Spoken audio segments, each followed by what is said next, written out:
menempuh mata kuliah metode penelitian pendidikan. Yang saya hormati teman-teman yang saya sayangi dan banggakan. Di sini kami dari kelompok 10 ingin mempresentasikan materi kami yang berjudul menganalisis instrumen penelitian. Saya Reza Selinda dengan NPM 2311100311 sebagai moderator, dan di sebelah saya. Dan saya Saskia Febrida, NPM 2311000133. Baiklah, materi pertama akan disampaikan oleh Saskia Febrida.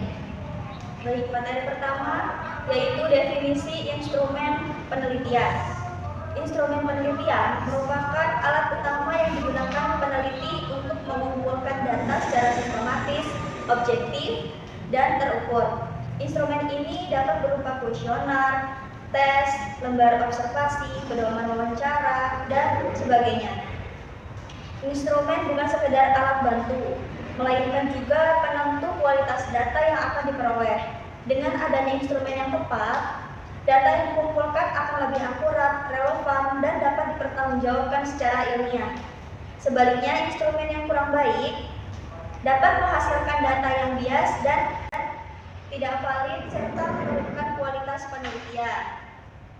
Selanjutnya, fungsi instrumen penelitian. Yang pertama, untuk mengumpulkan data secara sistematis dan terukur. Kemudian yang kedua, menjamin validitas dan reliabilitas data.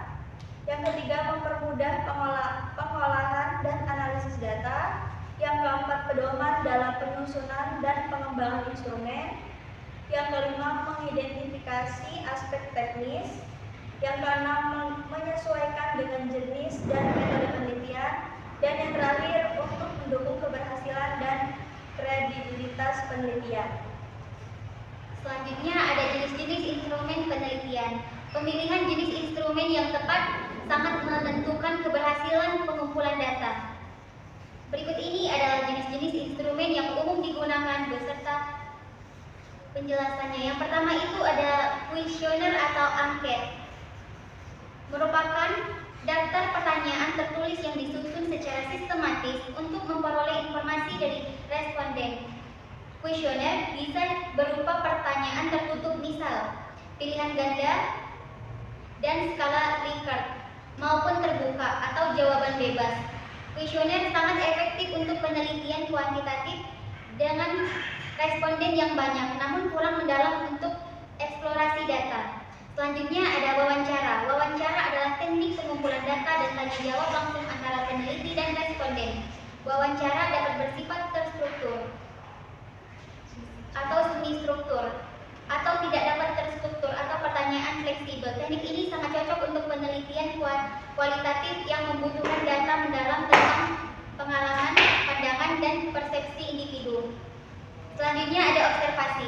Observasi adalah metode pengumpulan data dengan mengamati secara langsung objek atau fenomena penelitian. Observasi dapat bersifat partisipatif atau peneliti ikut serta, atau non-partisipatif, peneliti hanya mengamati.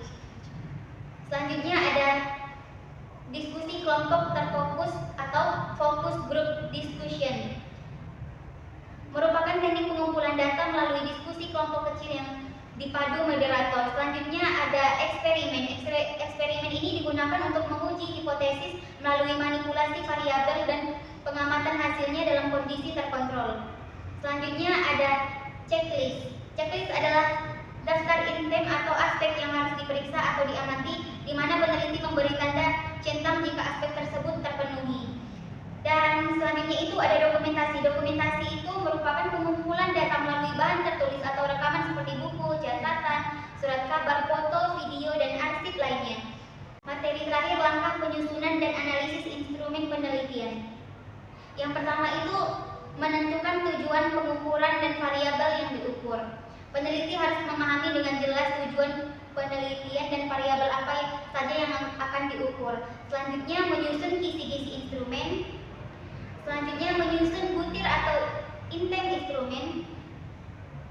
Setelah kisi-kisi selesai, peneliti menyusun butir-butir pertanyaan atau item instrumen sesuai dengan indikator yang telah ditetapkan. Selanjutnya melakukan uji coba instrumen. Instrumen yang telah disusun perlu diuji coba terlebih dahulu pada kelompok kecil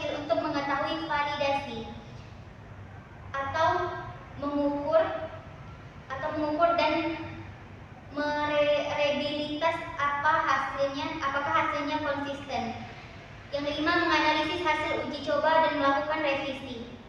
Dan yang keenam, menggunakan instrumen yang sudah valid dan reliable. Sudah valid dan reliable itu maksudnya setelah instrumen dinyatakan valid dan reliable, instrumen tersebut dapat digunakan untuk mengumpulkan data peneliti secara luas.